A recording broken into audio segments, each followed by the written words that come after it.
ಬನ್ನಿ. ತಾತ, ಈ ಗಿಫ್ಟ್ ಅಖಿಲ್ ಅವ್ರಿಗೆ ಕೊಡ್ತೀರಾ?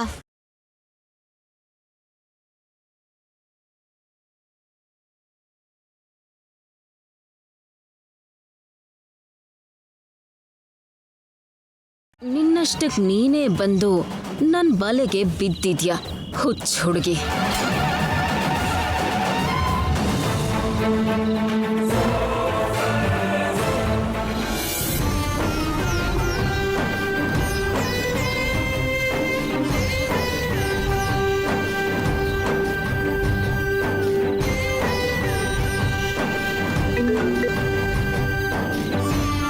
ಹಲೋ.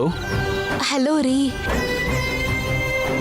ಕ್ರಿಸ್ಮಸ್ ತಾತ ಹತ್ರ ನಿಮ್ಗೊಂದು ಗಿಫ್ಟ್ ಕಳಿಸಿದ್ದೀನಿ, ತಗೊಳ್ಳಿ.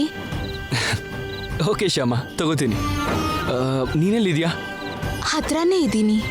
ಬೇಗ ಬಾ, ಕೇಕ್ ಕಟ್ ಮಾಡ್ತಿದ್ದಾರೆ. ಸರಿ, ಬರ್ತೀನಿ. ಬಾಯ್.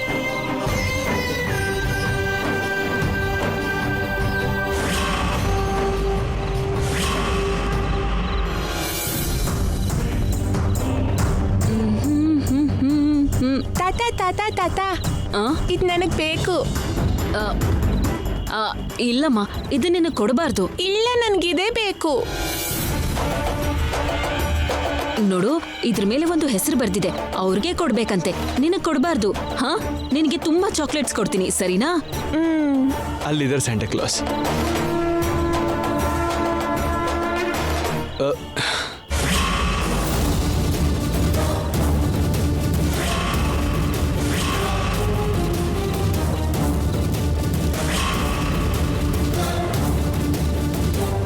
ಅದು ನನ್ನ ಗಿಫ್ಟ್ ತಾತ, ಯಾರಿಗೂ ಕೊಡಬಾರ್ದು, ನನಗೆ ಕೊಡಬೇಕು. ಥ್ಯಾಂಕ್ ಗಾಡ್, ಗುರ್ತು ಸಿಗ್ಲಿಲ್ವಲ್ಲ.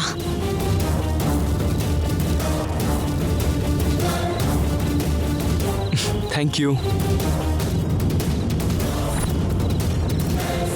ಛೇ, ಈ ಹುಡುಗಿ ಅಡ್ಡ ಬರ್ದೇ ಇದ್ದಿದ್ರೆ ಆ ಬಾಕ್ಸ್ ಓಪನ್ ಮಾಡಿ ಆ ಲೆಟರ್ನ ಓದಿರ್ತಿದ್ದೆ.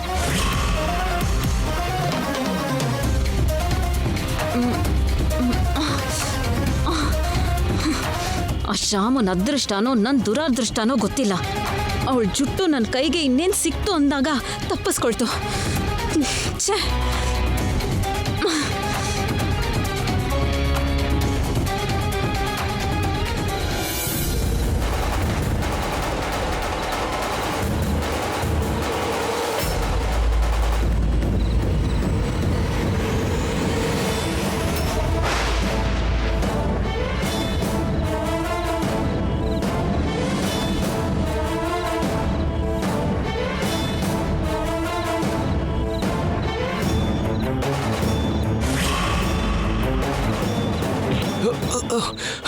ಸಾರಿ.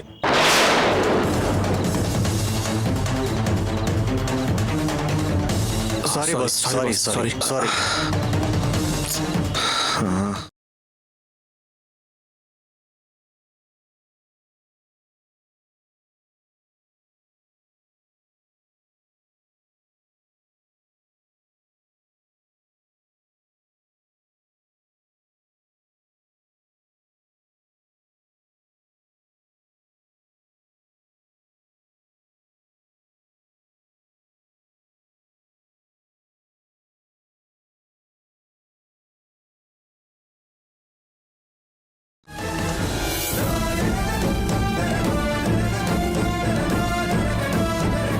ಅರೆ, ಶ್ಯಾಮ ಎಷ್ಟು ಪ್ರೀತಿಯಿಂದ ಲೆಟರ್ ಬರೆದು ಕೊಟ್ರೆ ಓದಕ್ಕಾಗ್ಲಿಲ್ವಲ್ಲ.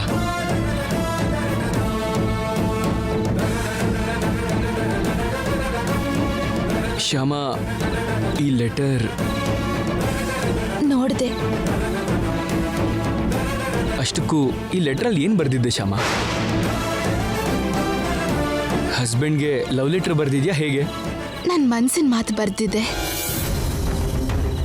ಆದ್ರೆ ನನ್ನ ದುರಾದೃಷ್ಟ, ನನ್ನ ಮನ್ಸಿನ ಮಾತನ್ನ ಅರ್ಥ ಮಾಡ್ಸಕ್ಕಾಗ್ಲಿಲ್ಲ. ಹೇ ಶ್ಯಾಮ, ಯಾಕಷ್ಟು ಡಿಸಪಾಯಿಂಟ್ ಆಗ್ತಿದ್ಯಾ? ಇವಾಗ ಏನಾಯ್ತು? ನಾನೊಂದು ಅನ್ಕೊಂಡೆ, ಇನ್ನೇನೋ ಆಯ್ತು. ಪರವಾಗಿಲ್ಲ ಬಿಡಿ, ಇವಾಗ ನಾವು ಮನೆಗೆ ಹೋಗೋಣ ಬಾ. ಯಾಕೆ? ಲೆಟರ್ ಹೀಗಾಯ್ತು ಅಂತನಾ? ಅಂದ್ರೆ ಈಗ ಈಗಾಗ್ಲೇ ಲೇಟ್ ಆಯ್ತಲ್ವಾ, ಇನ್ ಮನೆಗೆ ಹೋಗೋಣ ಅಂತ. ಪಾಪ ಅವಳ ಲೆಟ್ರ್ ನನಗೆ ಓದೋಕ್ಕಾಗಲಿಲ್ಲ ಅಂತ ಮೂಡ್ ಆಫ್ ಆಗಿದೆ. ಅಳ್ತಿದ್ದಾಳೆ ಬೇರೆ. ಓಕೆ ಶ್ಯಾಮ, ನಾವು ಮನೆಗೆ ಹೋಗೋಣ. ನೀನು ಕಾರ್ ಹತ್ರ ಹೋಗಿರು, ನಾನು ಹೋಗಿ ರೂಪಾರಾಣಿನ ಕರ್ಕೊಂಬರ್ತೀನಿ. ಸರಿ ರೀ. ಅಖಿಲ್ ಅವ್ರಿಗೆ ಈಗ ನಿಜ ಹೇಳೋದು ಸರಿ ಅಲ್ಲ ಅನ್ಕೊಂಡಿದ್ದಾನೆ ಅನ್ಸುತ್ತೆ ಕೃಷ್ಣ. ಅದಕ್ಕೆ ಹೀಗೆ ಮಾಡಿರ್ತಾನೆ.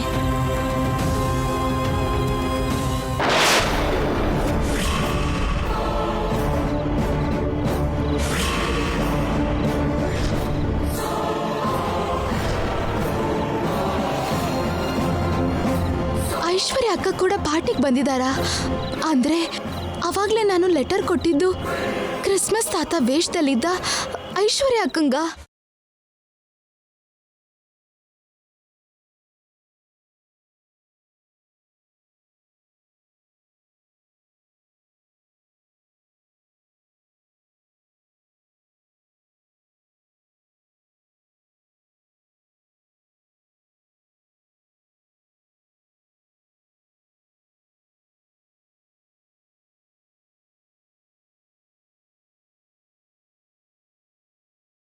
ಈ ಪಾರ್ಟಿಗೆ ಬಾ ಅಂತ ನಿಮ್ಮನ್ ಯಾರು ಕರೆದಿದಾರಕ್ಕ?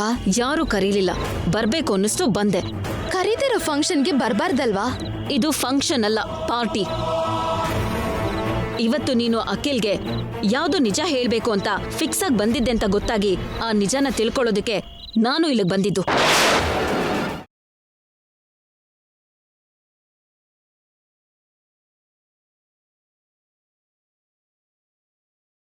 ಯಾಕಷ್ಟು ಶಾಕ್ ಆಗ್ತಿದ್ಯಾ? ಇವತ್ ನೀನು ಅಖಿಲ್ಗೆ ಯಾವ್ದೋ ನಿಜ ಹೇಳ್ತೀಯ ಅನ್ನೋ ನಿಜ ನನಗೆ ಹೇಗೆ ಗೊತ್ತಾಯ್ತು ಅಂತನಾ? ಪಾರ್ಟಿಗೆ ಬರೋ ಮೊದಲು ನೀನ್ ಮಾವಂಗ್ ಹೇಳಿದ್ದನ್ನೆಲ್ಲ ನಾನು ಕೇಳಿಸ್ಕೊಂಡಿದ್ದೀನಿ. ಆದ್ರೆ ಆ ವಿಷಯನ ನೀವ್ ಹೇಳೋದ್ಕಿಂತ ಈಗಾದ್ರೂ ಅಖಿಲ್ ಅವ್ರಿಗೆ ನಿಜ ಹೇಳ್ಬೇಕಾಗಿದ್ದು ನಾನೇ. ತುಂಬಾ ದಿನದಿಂದ ನಿನಗೂ ಮಾವಂಗೂ ಗೌರಮ್ಮಂಗೂ ನಡುವೆ ಏನೋ ರಹಸ್ಯ ಇದೆ ಅಂತ ನನಗೆ ತುಂಬಾ ಅನುಮಾನ ಇದೆ. ಆಗಿಂದ ಅದನ್ನ ತಿಳ್ಕೊಳ್ಳೋ ಪ್ರಯತ್ನ ಮಾಡ್ತಾನೆ ಇದ್ದೀನಿ. ಆ ರಹಸ್ಯ ಇವತ್ತು ಹೊರಗಡೆ ಬರುತ್ತೆ ಅನ್ಕೊಂಡಿದ್ದೆ, ಆದ್ರೆ ನಿನ್ ಟೈಮ್ ಚೆನ್ನಾಗಿದೆ ಅನ್ಸುತ್ತೆ. ಆ ನಿಜ ಏನು ಅಂತ ನನಗೆ ಗೊತ್ತಾಗ್ಲಿಲ್ಲ. ಈಗ್ಲೂ ಇನ್ನೂ ಕಾಲ ಮಿಂಚಿಲ್ಲ. ಆ ನಿಜ ಏನೋ ನನಗೆ ಹೇಳು. ನಿನಗೇನ್ ಪ್ರಾಬ್ಲಮ್ ಆಗದೆ ಇರೋ ಹಾಗೆ ನಾನ್ ನೋಡ್ಕೋತೀನಿ. ಹೇಳ್ತೀನಿ. ಆ ನಿಜ ಏನು ಅಂತ ಎಲ್ರಿಗೂ ಹೇಳ್ತೀನಿ. ಆದ್ರೆ ಮೊದಲು ಯಾರಿಗೆ ಹೇಳಬೇಕೋ ಅವ್ರಿಗೆ ಹೇಳಿ ಆಮೇಲೆ ಎಲ್ರಿಗೂ ಹೇಳ್ತೀನಿ. ಅಂದ್ರೆ ಈಗ ನನಗೆ ಹೇಳಲ್ಲ ಅಂತ್ಯ ಅಲ್ವಾ? ಹೇಳಲ್ಲ. ನೀನ್ ಹೇಳೋದೇನೆ? ನಿನ್ ಬಾಯಲ್ಲಿ ಆ ನಿಜಾನ ಹೇಗೆ ಕಕ್ಕಿಸ್ಬೇಕು ಅಂತ ನನಗೆ ಚೆನ್ನಾಗೇ ಗೊತ್ತು. ನಿನಗೂ ಗೌರಮ್ಮಂಗೂ ಮಾವಂಗೂ ನಡುವೆ ಏನೋ ಸೀಕ್ರೆಟ್ ಇದೆ ಅನ್ನೋ ವಿಷಯ, ಅದ್ರ ಬಗ್ಗೆ ನೀವು 3 ಜನ ಗುಟ್ಟಾಗಿ ಮಾತುಕತೆ ನಡೆಸ್ತೀರಾ ಅನ್ನೋ ವಿಷಯ ನಾನು ಅತ್ತೆಗೆ ಹೇಳ್ತೀನಿ.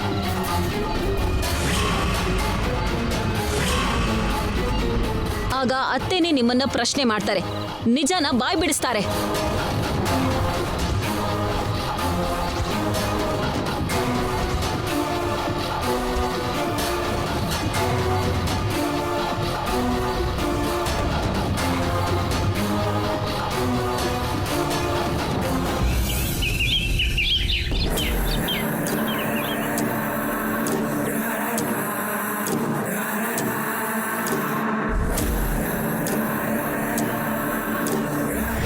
ಯಾರಿಗೆ ಹೇಳಬೇಕೋ ಅವ್ರಿಗೆ ಹೇಳಿ ಆಮೇಲೆ ಎಲ್ರಿಗೂ ಹೇಳ್ತೀನಿ. ಛೇ, ಎಷ್ಟೇ ಟ್ರೈ ಮಾಡಿದ್ರು ಶ್ಯಾಮಂಗ್ ಸಂಬಂಧಪಟ್ಟಿರೋ ಆ ನಿಜ ಏನು ಅಂತ ತಿಳ್ಕೊಳಕ್ಕಾಗ್ಲಿಲ್ಲ.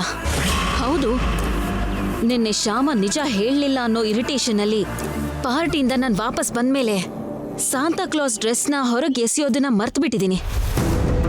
ಅದು ಕಾರಲ್ಲೇ ಇದೆ. ಅಪ್ಪಿ ತಪ್ಪಿ ಅದು ಯಾವ್ದಾರು ಕಣ್ಣಿಗೆ ಬಿದ್ದರೆ ಅಷ್ಟೇ, ಎಲ್ಲ ಮುಗ್ದೋಗುತ್ತೆ. ಬೇಗ ಅದನ್ನೆತ್ತು ಹೊರಗೆಸಿಬೇಕು. ಹಾ,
ಮಾವ.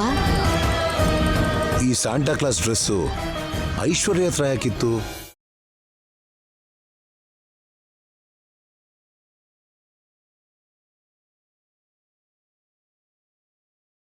ನಿನ್ನೆ ಕ್ರಿಸ್ಮಸ್ ಪಾರ್ಟಿಗೆ ಹೋಗಿದ್ದು ನೀವಲ್ವಾ? ಅವಳ ಹತ್ರ ಈ ಡ್ರೆಸ್ ಯಾಕಿದೆಯೋ ನನ್ಗೆ ಅರ್ಥ ಆಗ್ತಾ ಇಲ್ಲ. ನಿನ್ನೆ ಐಶ್ವರ್ಯ ಅಕ್ಕ ಕೂಡ ಪಾರ್ಟಿಗೆ ಬಂದಿದ್ರು ಮಾವ.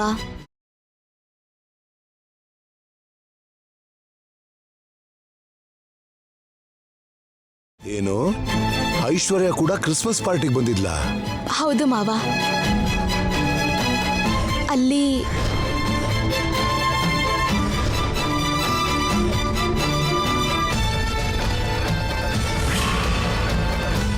ಅದ್ರ ಬಗ್ಗೆ ನೀವು 3 ಜನ ಗುಟ್ಟಾಗಿ ಮಾತುಕತೆ ನಡೆಸ್ತೀರಾ ಅನ್ನೋ ವಿಷಯ ನಾನು ಅತ್ತೆಗೆ ಹೇಳ್ತೀನಿ. ಇಷ್ಟೇ ಮಾವ ನಡೆದಿದ್ದು. ಹೌದಾ? ಹಾಗಾದ್ರೆ ಈ ವಿಷಯ ಅಖಿಲ್ ಗೊತ್ತಿಲ್ವಲ್ಲ? ಗೊತ್ತಿಲ್ಲ ಮಾವ. ಐಶ್ವರ್ಯ ಅಕ್ಕ ಕ್ರಿಸ್ಮಸ್ ಪಾರ್ಟಿಗೆ ಬಂದಿದ್ದು ಅವ್ರಿಗೇನು ಗೊತ್ತಿಲ್ಲ. ಅದಿರ್ಲಿ, ಐಶ್ವರ್ಯ ನಿನ್ ಮೇಲೆ ಅನುಮಾನ? ನಿನ್ ಹತ್ರ ಯಾವ ನಿಜ ಹೊರಗೆ ತರಬೇಕು ಅಂತ ಹೀಗೆ ಮಾರುವೇಷಗಳು ಹಾಕ್ತಿದ್ದಾಳೆ? ಕೇಳ್ತೀನಿ, ಈಗಲೇ ಹೋಗಿ ಐಶ್ವರ್ಯನ ಕೇಳ್ತೀನಿ. ಮಾವ ನಿಂತ್ಕೊಳ್ಳಿ. ಬೇಡ ಮಾವ, ಅಕ್ಕನ್ನ ನೀವೇನು ಕೇಳಬೇಡಿ. ನೀವ್ ಹಾಗೆ ಕೇಳಿದ್ರೆ ಅಕ್ಕ ತುಂಬಾ ನೊಂದ್ಕೋತಾರೆ. ಆ ನೋವಲ್ಲಿ ಸುಮ್ನೆ ಗಲಾಟೆ ಆಗತ್ತೆ. ಆ ಗಲಾಟೆಯಿಂದ ಎಲ್ರಿಗೂ ನಿಜ ಹೇಳ್ಬೇಕಾದ ಪರಿಸ್ಥಿತಿ ಬರುತ್ತೆ. ನನ್ನ ಹಾಡಿನ ಸಂಬಂಧಪಟ್ಟಿರೋ ನಿಜ ಈ ಗಲಾಟೆಯಿಂದ ಅಖಿಲ್ ಅವ್ರಿಗೆ ಗೊತ್ತಾಗೋದು ನನಗಿಷ್ಟ ಇಲ್ಲ ಮಾವ. ಆ ವಿಷಯ ನನ್ನಿಂದಾಗ್ಲಿ ನಿಮ್ಮಿಂದಾಗ್ಲಿ ಗೊತ್ತಾಗ್ಬೇಕೇ ಹೊರತು ಬೇರೆ ರೀತಿಲಿ ತಿಳಿಬಾರ್ದು. ಪಾರ್ಟಿಲಿ ನಾನು ಅಖಿಲ್ ಅವ್ರಿಗೆ ನಿಜ ಹೇಳಿ ನನ್ನ ಹಾಡಿನ ಬಗ್ಗೆ ಅಖಿಲ್ ಅವ್ರ ಹತ್ರ ಹೇಳಕ್ ಪ್ರಯತ್ನ ಪಟ್ಟೆ. ಆದ್ರೆ ಕೃಷ್ಣ ಅವ್ರಿಗೆ ತಿಳಿಯೋಕ್ ಬಿಡ್ಲಿಲ್ಲ.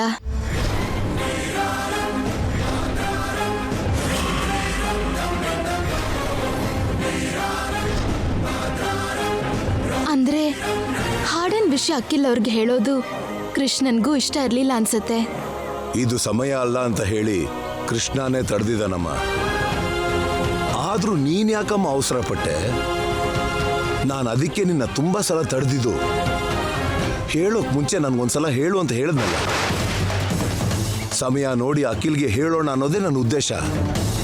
ಅದೇನ್ ಮಾವ, ನಿಮಗ್ ಹೇಳಿದ್ನಲ್ಲ ಸರಿ ಅಂತ ತಲೆ ಕೂಡ ಆಡ್ಸಿದ್ರಲ್ಲ. ಯಾವಾಗಮ್ಮ?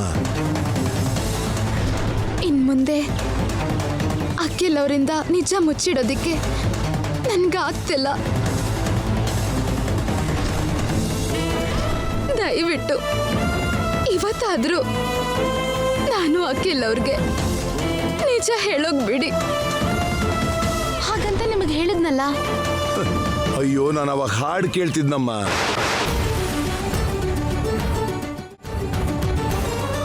ಕ್ಷಮಿಸಿ ಮಾವ, ನೀವ್ ನನ್ನ ಮಾತು ಕೇಳಿ ಸರಿ ಅಂತ ಹೇಳಿದ್ರಿ ಅನ್ಕೊಂಡೆ. ಅದಕ್ಕೆ ಅಖಿಲ್ ಅವ್ರಿಗೆ ನಿಜ ಹೇಳೋದಿಕ್ಕೆ ತುಂಬಾ ಪ್ರಯತ್ನ ಪಟ್ಟೆ. ಒಳ್ಳೆ ಸಮಯ ನೋಡಿ ಅಖಿಲ್ಗೆ ನಾವೇ ಹೇಳೋಣ. ಸರಿ ಆಯ್ತು ಮಾವ, ಈ ಡ್ರೆಸ್ ಇಲ್ಲಿ ಕೊಡಿ. ಹಾ ಶ್ಯಾಮ, ಅಖಿಲ್ ಹತ್ರ ನಾವು ನಿಜ ಹೇಳೋವರೆಗೂ ಐಶ್ವರ್ಯ ಹತ್ರ ನೀನು ಹುಷಾರಾಗಿರ್ಬೇಕಮ್ಮ. ಅರ್ಥ ಆಯ್ತಾ? ಆಯ್ತು.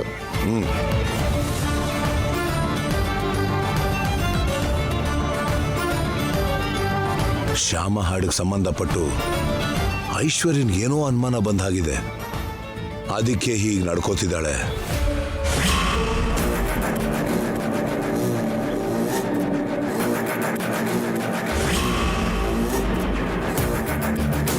ಶ್ಯಾಮ ಅಖಿಲ್ಗೆ ಹೇಳಬೇಕು ಅನ್ಕೊಂಡಿರೋ ಆ ವಿಷಯ ಏನಾಗಿರ್ಬೋದು? ಶ್ಯಾಮಂಗೆ ಗೌರಮ್ಮಂಗೆ ಮಾವಂಗೆ ಮಧ್ಯ ಇರೋ ಆ ರಹಸ್ಯದ ಬಗ್ಗೆ ಅಖಿಲ್ಗೆ ಹೇಳಬೇಕು ಅನ್ಕೊಂಡಿದ್ದಾಳೆ ಶ್ಯಾಮ. ಆ ರಹಸ್ಯನೇನ ಕ್ರಿಸ್ಮಸ್ ಪಾರ್ಟಿ ದಿನ ಪೇಪರ್ ಮೇಲೆ ಬರೆದಿದ್ದು. ಆ ಪೇಪರ್ನ ನಾನು ಓದಿದ್ದಿದ್ರೆ ಶ್ಯಾಮನ್ನ ಚೆನ್ನಾಗಿ ಆಡಿಸ್ಬೋದಿತ್ತು. ಶ್ಯಾಮ ಈಗ ಕಿಚನ್ನಲ್ಲಿ ಅಡ್ಗೆ ಮಾಡ್ತಿರ್ತಾಳೆ ಅಲ್ವಾ, ಅವಳು ರೂಮ್ಗೆ ಹೋಗಿ ಹುಡುಕಿದ್ರೆ ಏನಾದರೂ ಕ್ಲೂ ಸಿಗ್ಬೋದೋ ಏನೋ.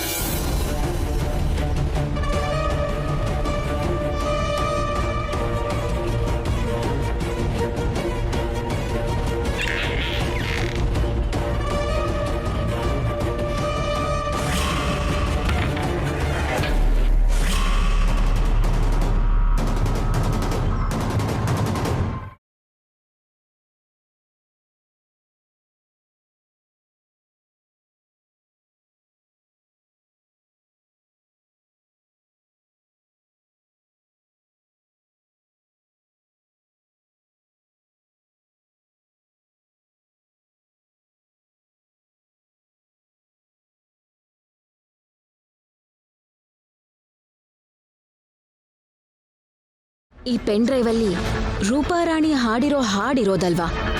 ಇದನ್ಯಾಕೆ ಇಷ್ಟು ಭದ್ರವಾಗಿ ಡ್ರೆಸ್ ಮಧ್ಯೆ ಬಚ್ಚಿಟ್ಟಿದ್ದಾಳೆ? ಅಂದ್ರೆ ಇದರಲ್ಲಿ ಹಾಡ್ಬಿಟ್ಟು ಬೇರೆ ಯಾವ್ದಾದ್ರೂ ಸೀಕ್ರೆಟ್ ಇದೆಯಾ? ಅದಕ್ಕೆ ಇದನ್ನ ಇಷ್ಟು ಜೋಪಾನವಾಗಿ ಇಟ್ಟಿರೋದ ಶ್ಯಾಮ? ನೋಡ್ತೀನಿ.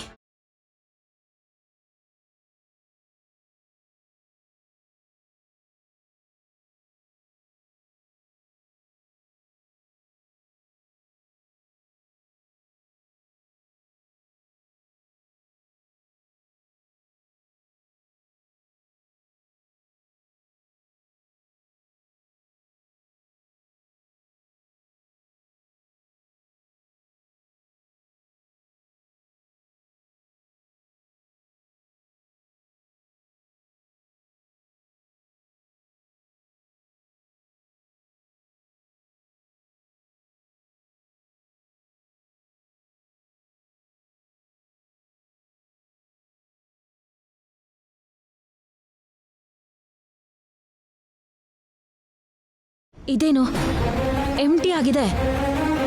ಈ ಪೆನ್ ಡ್ರೈವಲ್ಲೇ ತಾನೆ ಬರ್ಡೇ ದಿನ ಹಾಡನ್ನ ಪ್ಲೇ ಮಾಡ್ದೆ ಅಂತ ಹೇಳಿದ್ದು. ಅಂದಮೇಲೆ ಎಂಟಿ ಯಾಕಾಗಿದೆ? ಅಂದ್ರೆ ಒಂದ್ ವೇಳೆ ಅವತ್ತು ಶ್ಯಾಮನೆ ಹಾಡು ಹಾಡಿರ್ಬೋದಾ?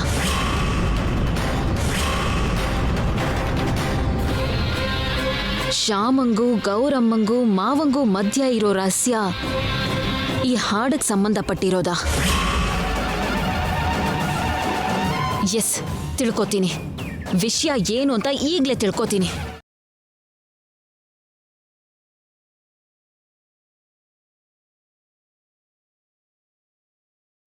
ಅಣ್ಣನ ದಯೆಯಿಂದ ರೂಪಾರಾಣಿಗೆ ಮದುವೆ ಆಗ್ಬಿಟ್ರೆ ನನಗೆ ನೆಮ್ಮದಿ ಇರತ್ತೆ ಅತ್ಗೆ. ನೀವೇನು ಯೋಚನೆ ಮಾಡಬೇಡಿ ಅತ್ಗೆ. ರೂಪಾರಾಣಿ ಮದ್ವೆ ವಿಷಯನ ನಿಮ್ಮಣ್ಣ ನೋಡ್ಕೋತಾರಲ್ಲ. ನಾನು ಆ ಧೈರ್ಯದಲ್ಲೇ ಇದ್ದೀನಿ ಅತ್ಗೆ. ಸಿಂಗರ್ ಆಗಿ ಒಳ್ಳೆ ಹೆಸರು ತಗೊಂಡ್ಮೇಲೆ ಪಾಪ ಹೀಗೆ ಹಾಡಕ್ಕಾಗದೇ ಇರೋ ಸ್ಥಿತಿ ಬಂದಿದ್ದಕ್ಕೆ ರೂಪಾರಾಣಿ ತುಂಬಾ ಡಿಸ್ಟರ್ಬ್ ಆಗಿದ್ದಾಳೆ.